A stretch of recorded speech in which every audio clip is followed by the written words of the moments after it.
भूतिया bus stand की कहानी। शहर के बाहरी इलाके में एक पुराना बस स्टैंड था जो अपनी बदनाम प्रतिष्ठा के लिए जाना जाता था। लोग कहते थे कि वहां रात में भूत आते हैं और बसों के साथ खेलते हैं। लेकिन किसी ने भी इसे गंभीरता से नहीं लिया, जब तक कि एक रात एक बस ड्राइवर ने अपनी आंखों से कुछ अजीब नहीं देखा। वह बस स्टैंड पर खड़ा था, अपनी बस का इंतजार कर रहा था, जब उसने देखा कि एक बस अपने आप चलने लगी। वह हैरान था क्योंकि उसे पता था कि उस बस का ड्राइवर कहीं नहीं था। बस अपने आप स्टैंड से निकलकर सड़क पर चलने लगी। ड्राइवर ने सोचा कि शायद कोई मजाक कर रहा है, लेकिन जब उसने देखा कि बस अपने आप मुड़कर जंगल की ओर जा रही है तो उसे डर लगने लगा। उसने अपने दोस्तों को बुलाया और उन्हें बताया कि क्या हुआ था। वे भी हैरान थे और उन्होंने सोचा कि शायद यह किसी भूत की करतूत है। उन्होंने निर्णय किया कि वे उस बस का पीछा करेंगे और देखेंगे कि वह कहाँ जाती है। वे अपनी कार में बैठकर उस बस के पीछे चले गए। बस जंगल में गहराई तक गई और फिर एक पुराने मंदिर के पास रुक गई। ड्राइवर और उसके दोस्त कार से उतरकर बस के पास गए और देखा कि बस अपने आप खड़ी थी।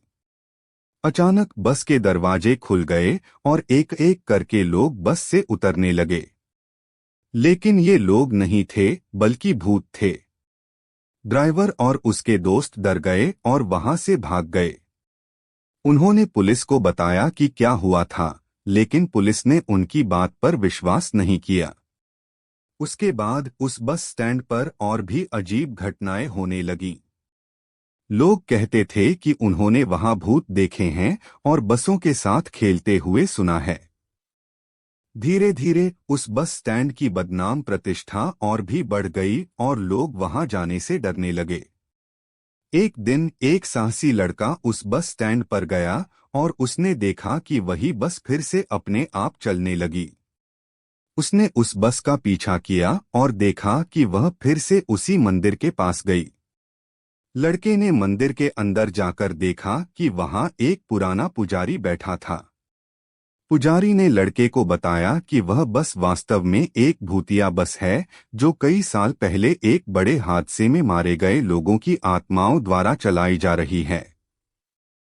पुजारी ने कहा कि वह बस उन आत्माओं को मुक्ति दिलाने के लिए चलाई जा रही है जो उस हादसे में फंस गई थीं। लड़का हैरान था और उसने पुजारी से पूछा कि वह कैसे उन आत्माओं की मदद कर सकता है। पुजारी ने कहा कि वह बस को रोकने की कोशिश नहीं करनी चाहिए, बल्कि उसे अपने आप चलने देना चाहिए।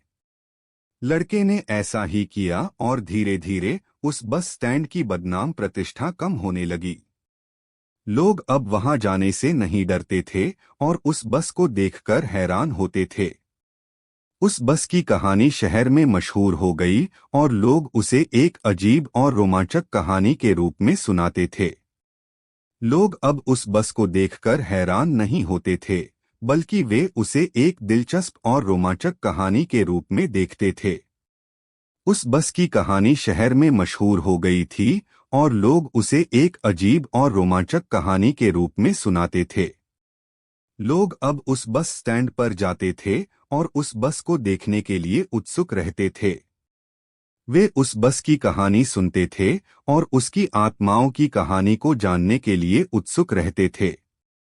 उस बस की कहानी ने लोगों को एक दूसरे के करीब ला दिया था और वे अब उस बस को एक प्रतीक के रूप में देखते थे जो उन्हें याद दिलाता था कि जीवन में कुछ भी असंभव नहीं है।